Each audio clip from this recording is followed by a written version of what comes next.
Ya, Bapak Ibu hadirin, kita juga akan mendengarkan pemaparan dari narasumber kita yang kedua hari ini. Saya akan persilahkan kepada Bapak Sahat Sinaga selaku Ketua Umum Dewan Minyak Sawit Indonesia atau DMSI untuk memberikan pemaparannya. Kita berikan apresiasi.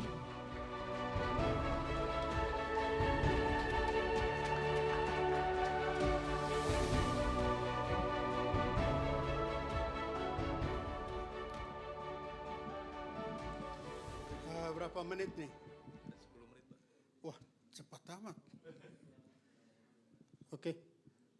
Baiklah para pemirsa dan saudara-saudara sekalian. Terima kasih atas waktunya. Saya akan mencoba memberikan gambaran strategi peningkatan daya saing kelapa sawit di Indonesia melalui hilirisasi. Satu hal yang menggelitik adalah kita sudah 100 tahun tuh kok ada happy-happy aja bilang crude palm oil. Can you imagine what are you talking about? Crude. What does it mean? Inferior. Kok kita itu happy crude palm oil dan lain-lain. Kenapa tidak ada crude soybean? Kenapa tidak ada crude rapeseed? Tidak ada crude corn oil dan lain-lain. Kok sawit ada nama crude? Kalian happy enggak generasi Z? Ini saya terbangun oleh karena cucu saya. Dia bilang, karena anak-anak sekarang ini bahasa Inggrisnya lancar-lancar. Saya juga nggak pernah sekolah di luar negeri. Inggris saya terbata-bata. You know what he said? Grandpa, what does it mean about crude? To us, the young generation, crude means inferior, bad quality. It is not for edible. Dan saya baru ngeh. Maka saya bilang Indonesia harus segera bangkit dari tidurnya. Zaman 1600 kita terkenal dengan rempah-rempah. Semua Eropa datang-datang kemari. Habis itu hilang tak berbekas. Di 1800-1900-an kita happy dengan karet. Sekarang apa? Nothing.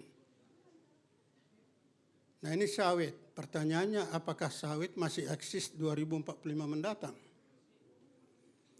Oleh karena itu saya melihat kita sudah saatnya relaunching minyak sawit dari inferior quality yang sebutan crude menjadi superior quality. Kita nggak mau lagi sebutkan itu nama crude. Kalau diteliti dengan betul, memang betul crude palm oil itu adalah quality yang jelek. Nanti saya buktikan. Oke, ini nggak perlu. Nah, ya, sumber alam itu ada dua, biotik dan abiotik. Biotik adalah renewable. Kalau abiotik itu adalah non-renewable, itu jelas perlu hilirisasi. Tapi kalau abiotik tidak hanya hilirisasi, tapi upstream juga perlu di take care. Pengalaman Malaysia lihat sekarang. Jadi saya tadi sempat bicara, tanah itu tidak ada bedanya dengan ibu-ibu. Ibu-ibu tidak mungkin tiap tahun bisa melahirkan. Perlu ada masa jeda. Dan tanah kita pun kalau tidak rejuvenating atau tidak remediating, itu akan sama dengan Malaysia sekarang. Produktivitas semakin lama, seberapa besar pun pupuk Anda masukkan tidak akan punya hasil. Oleh karena itu apa? Dan inilah korban terbesar di Indonesia, yaitu para petani. Kenapa para petani? Karena dia tidak punya bahan untuk melakukan remediation daripada dia punya soil. Kenapa tidak ada? Ya, karena semua dijual. Oke.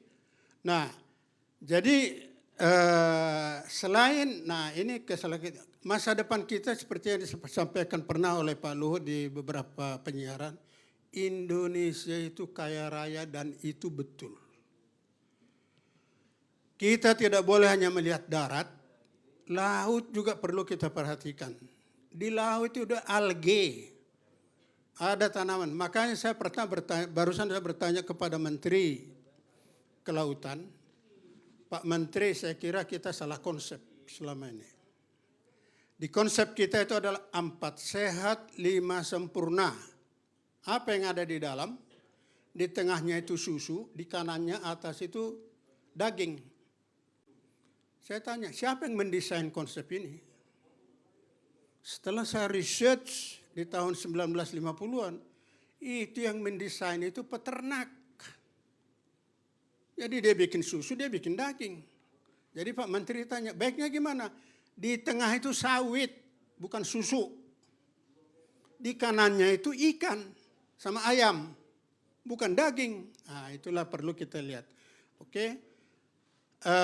Ini sudah saya sampaikan tadi kata crude, inferior quality. Kenapa? Sangat teknologi yang sekarang itu teknologi mubazir. Sampaikan. Saya berani mengatakan ini boleh disampaikan oleh media, teknologi pengolahan minyak sawit dari TBS menjadi minyak sawit itu adalah teknologi amburadul. Reasonnya apa? Emisi karbonnya tinggi. Barusan tadi Pak Ibu Dirjen sudah mengatakan kita harus menurunkan emisi karbon sesuai dengan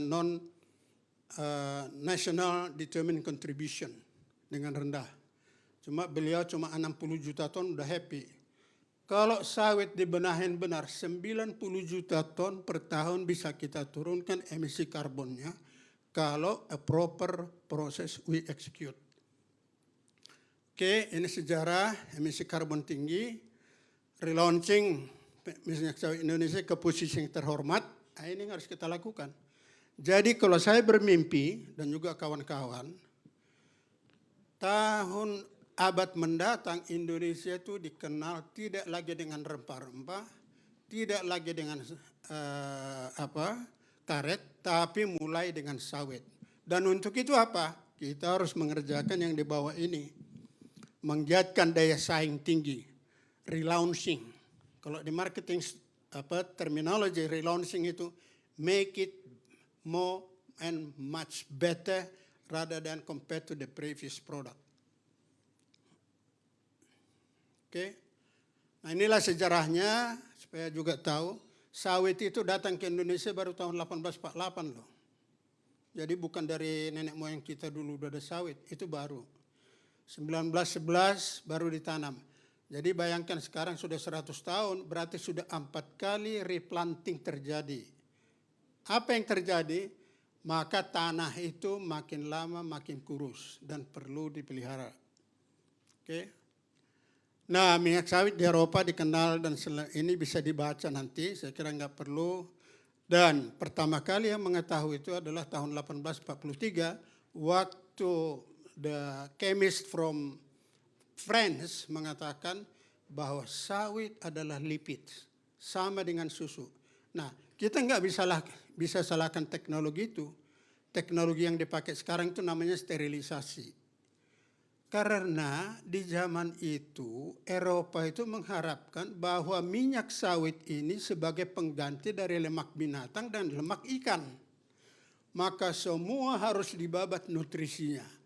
Itu nggak ada salahnya. Cuma kita Indonesia 102 tahun terlelap tidur. Kemana kita ini selama ini? Kok nggak ada yang teriak? Gitu. Ya. Oke, Eropa menyatakan komplainnya, saya kira boleh-boleh aja kita ikutin. Bahwa memang ada baiknya mereka menyatakan keberatannya itu supaya kita lebih melakukan pertanian itu dengan pola yang lebih baik.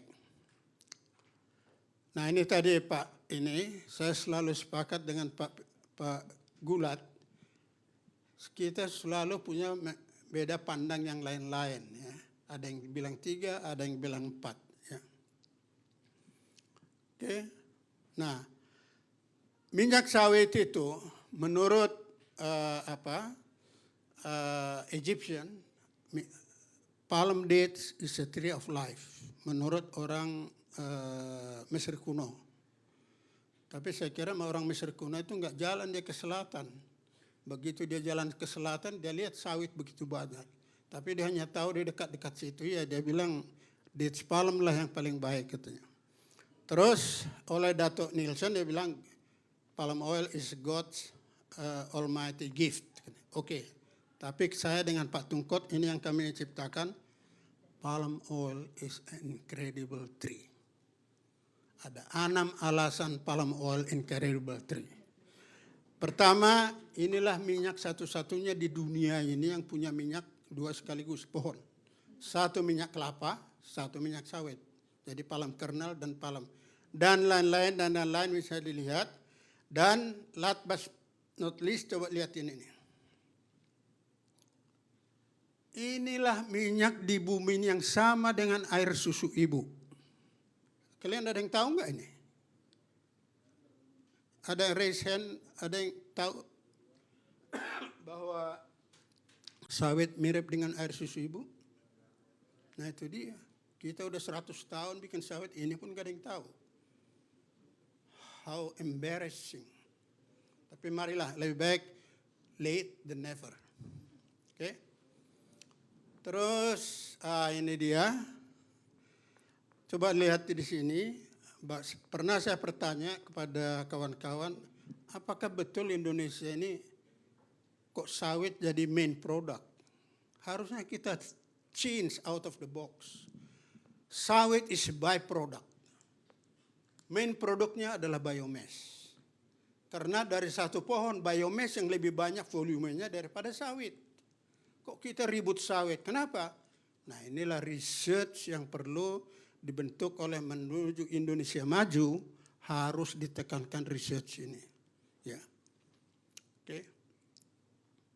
Oke, ini saya kira tadi udah Pak, ini di seluruh Indonesia sudah disampaikan oleh Pak Gulat tadi, smallholders 42%. Nah inilah teknologi yang ada sekarang, yang ini belum saya masukkan karena belum sampai teknologi ke sana. Kemudian ini oke. Nah ini coba dilihat beberapa kejadian yang lalu, ya. Inilah produk. Jadi sekarang tahun 2023 kita masih 2023 kita 62,9 miliar dolar. Sekarang kalau saya sampaikan waktu kami diskusi dengan para tim pres, saya bilang Indonesia harus bisa mencapai tahun 2028 minimal 107 billion dolar. Gimana caranya? Pertama berdoa, kedua kerja keras. Jangan lupa itu berdoa itu banyak gunanya loh. Ya, kerja keras. Dan itu lihat. Ini coba lihat. Tadi Bu Dirjen cuma 50 juta udah bangga beliau. Ini 64,89 juta ton CO2 equivalent kalau kita rubah prosesnya. Tapi kalau kita begini-begini aja dan kalian happy, generasi muda tidak concern, ya kita tidak mencapai Indonesia maju. Nah, pola makan. Ini perlu kita perhatikan. Pola makan dunia udah berubah. Karbohidrat makin turun. 3.400 kilokalori per orang per hari udah menurun sekarang kira-kira 3.000-an. Nah 3.000-an itu karbohidrat menurun. Lihat itu, yang hijau itu naiknya luar biasa. Maka itu sawit is a very important material for Indonesia to grow up the economy. Ya. Lihat, bagaimana hilirisasi di sini. Ini dari harga $800 harus kita bisa menekan sampai 3.000, 4.000 dolar per. Inilah teknologi. Dari 1 ton minyak yang harga 800 bagaimana menjadi 4.000 dolar. Salah satu contoh saya sampaikan adalah biolubrikan. Biolubrikan dari sawit itu fantastik. Dibanding kemudian SAF, ya. SAF adalah sustainable aviation fuel. Itu harganya $2.400 sekarang. Nah, kita menuju ke situ. Jangan kita hanya mengekspor. Yang terakhir lagi saling memalukan itu minyak pome, ampun. Udah minyak hulu, diekspor, pajak ekspornya pun rendah. Lah saya nggak habis pikir nih kemana government ini. Konsep kita di Republik hilirisasi. Kok bisa produk hulu diekspor biaya keluarnya rendah, $5. Saya sering bingung-bingung. Ya, nah ini adalah minyak sawitnya. Yang kedua, tolong ya, saya tidak mau menyebut minyak kelapa sawit. Saya sebut minyak sawit. Kenapa? Saya nggak ngerti otak yang zaman dulu bilang kelapa sawit itu apa. Kenapa nggak bilang minyak sawit aja? Apa karena pohonnya kayak kelapa? Kenapa Pinang tidak disebutkan kelapa Pinang? Jadi kita ini kadang-kadang asal ngomong aja, nggak pakai, sorry, ya gitulah. Ya. Nah, high value added. Jadi strategi kita seperti yang dengan poin itu meningkatkan daya saing, kita harus lebih tinggi ya. Mencapai $4.000. Salah satu kosmetik, deterjen, SAF tadi sudah bio emulsifier, kemudian biolubrikan sangat banyak. Nah, kedua, waste ya. Waste itu sekarang harganya misalnya, nah ini. Kalau ini terjadi, harga TBS itu bisa 6.000. Bukan lagi 2.000-an. Ya. Ini yang perlu kita supaya para petani kita itu makmur dia. Ya. Cuma saya sepakat yang disampaikan oleh Pak Gulat tadi, formula yang lama itu jangan lagi hanya, coba, kalian tahu menentukan harga TBS, harga CPO, elemennya ya, inti sawit, itu toh. Kemudian ada yang nambahkan kernel, ya, faktornya berapa masih kecil.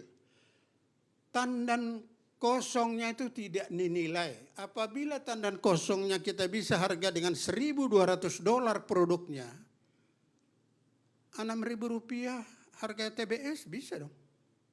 Nah, inilah yang perlu dilakukan hilirisasi. Nah, dengan itu sekaligus kita melakukan upgrading daripada kemiskinan di tingkat para petani itu bisa kita tingkatkan. Nah, inilah yang saya sedang kembangkan. Gerakan inovasi high value added. Jadi saya tidak mau lagi namanya CPO. Saya bilang itu DPMO. The Gum Palm Mesocarp Oil. Nomenklaturnya masih sama. Ada palm kernel oil. Maka tidak ada salahnya kita bilang palm mesocarp oil. Palm mesocarp itu daging buah. Jadi palm ini di GAM, tujuan saya apa? Tidak ada peneliti di Indonesia yang mengetahui bahwa di sawit itu banyak protein, di CPO ya. Yang membuat minyak itu bau bukan asam lemaknya, tapi proteinnya itu. Jadi di sinilah kalau ada BPDPKS, tolong kita research, di sini ada Pak Tungkot, kita gigih melakukan penelitian itu. Saya hanya penelitian singkat, saya bayar duit sendiri. Bayangkan duit sendiri. Kira-kira 400 juta. Saya ke Sifas, tolong ini di research. Karena saya tidak bisa tidur. Karena ini, kami berdua dengan saudara Sabto waktu itu, kami membiayainya. Oke? Nah inilah. Jadi ini yang dibilang oleh Ibu Dirjen tadi. Di kebun-kebun kita bikin bensin, jadi nggak perlu lagi Pertamina ikut-ikut campur di situ. Biarkan aja lah dia ngurusin. Dengan demikian ongkos angkut makin murah. Pabriknya di situ dan jangan lupa ya, bensin sawit yang dihasilkan di sini RON 108. Itu untuk Formula One. Kita kan RON 93. Jadi cuma supaya murah kita campurlah dengan nafta dia supaya bisa terbeli oleh masyarakat. Nah, lihat ini. Inilah pabrik yang saya lihat diadvertensikan di Rusia. Bagaimana pabrik Indonesia joroknya begini. Inilah pabrik yang ada sekarang dengan wet proses pakai steam. Ya. Saya malu sekali 2017 waktu di Rusia ini dipertontonkan. Bagaimana Indonesia produsen sawit terbesar dunia, pabriknya kayak comberan, mengirimkan produknya ke seluruh dunia dengan produk yang disebut crude. Jadi cocok memang crude itu comberan memang. Ya. Nah ini kita melihat masa depan. Yang di kanan itu minyak sawit yang menghasilkan DPMO. Tidak ada air. Jadi waktu saya, dan ini banyak yang nggak percaya. Kalau kita datang ke produsen terbesar, gini. Mana mungkin? Nah pertama kau berdoa dulu, baru bisa jalan itu. Terus kedua kita pakai air. Ada yang mencoba dengan microwave, tapi microwave merubah struktur daripada komposisi makronutrien daripada sawit itu. Jadi kita lebih baik pakai air panas saja. Inilah produk industri sawit masa depan. Ya. Nah, kemana dipakai? Bukan untuk minyak goreng. Lihat ini, AHAI. Ini bukan bahasa Batak, Pak Tungkot ya. AHAI. All health are in it. Seluruh vitamin ada di dalam. Ya. Kemudian ini sangat baik bagi ibu-ibu, terutama yang lagi mengandung, karena pembentukan sel otak di anak-anak itu akan makin, sehingga stunting itu makin lama makin kecil, orang makin sehat dan badannya besar. Coba lihat orang-orang negro itu, fisiknya apa? Sawit dia makan. Sawit apa? Sawit biasa, nggak pakai diolah-olah, digorok, makan dia. Nah, itu kan sudah proof dan tidak ada yang pakai kacamata di situ. Nah kok kita buang-buang? Malah kita tambah lagi vitamin A import dari ini Pak Tungkot paling marah itu. Import vitamin A dari Jerman $19 juta setahun. Padahal kita sendiri ada di dalam, kita buang-buang. Ini kan antagonis jadinya. Jadi saya berpikir lebih baik kita kembali menjaga fitonutriennya itu ada di dalam. Ya. Nah coba lihat. Ini adalah olive oil, ya, yang dibangga-banggakan. Ini cuma kandungan vitamin E-nya cuma 20 ppm. Sawit yang 1100, vitamin yang begini tinggi, dihargai 15.000 ribut. 15.000 perak ribut semua. Bahkan ada kawan-kawan yang ditangkap di Kejaksaan Agung lagi. Hanya karena itu. Kita ini gimana sih sebagai negara besar?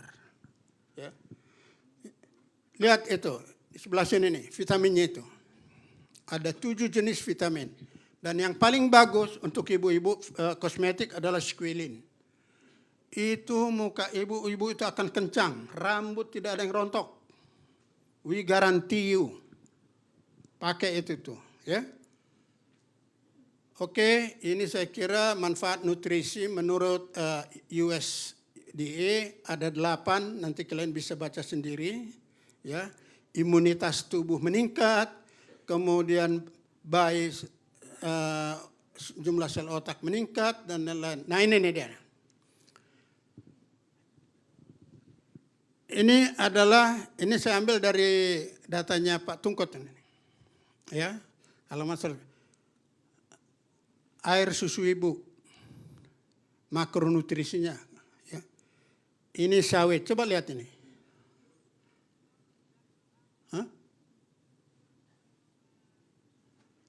Lah terus kemana republik kita ini? Yang dibilang hebat lah, yang dibilang apalah.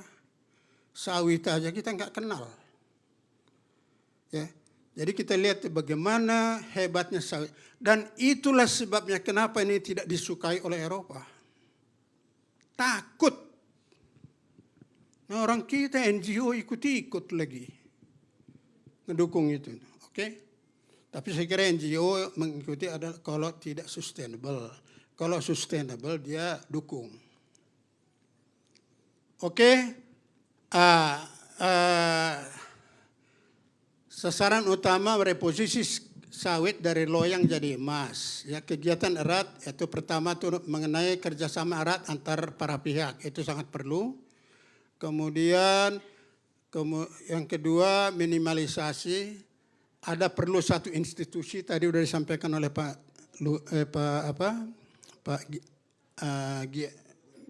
Gulat juga.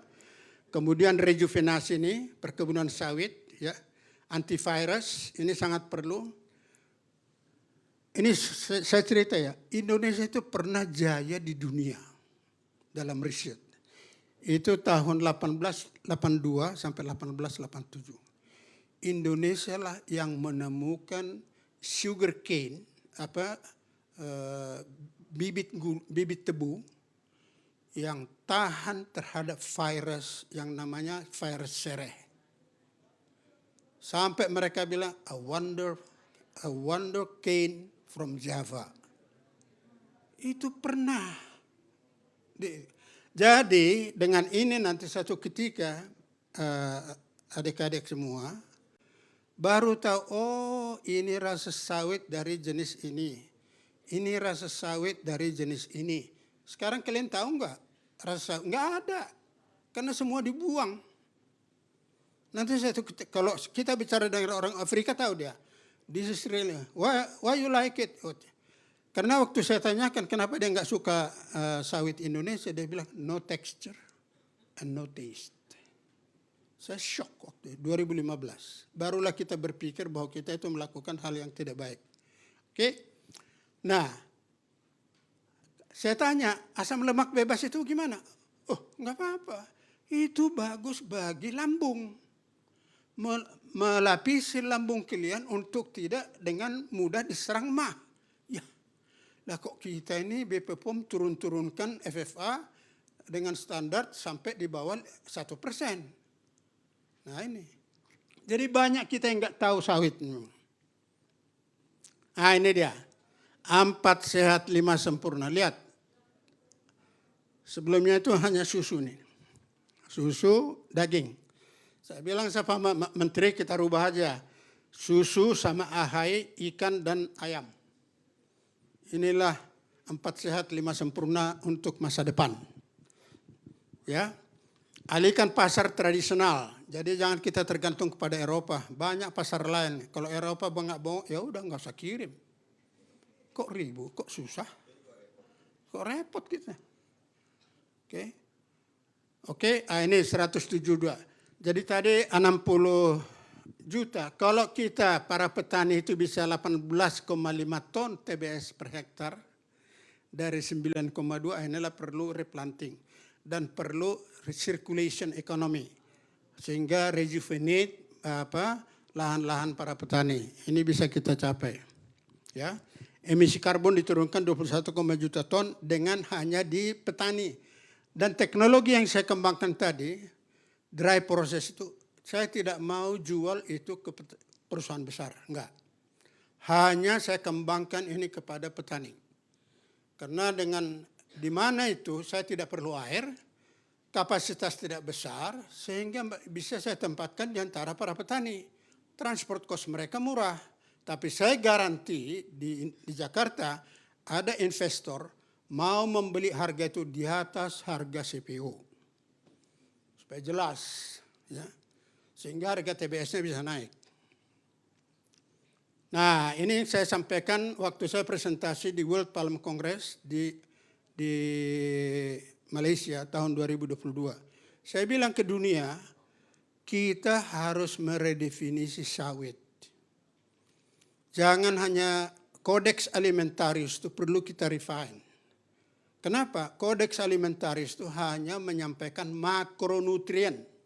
Mikronya diabaikan. Jadi saya bilang itu harus dimasukkan. Oke, saya kira itu ini lain lagi. Ini the best way to predict the future is to create it. Dan jangan lupa sambil berdoa. Oke, terima kasih.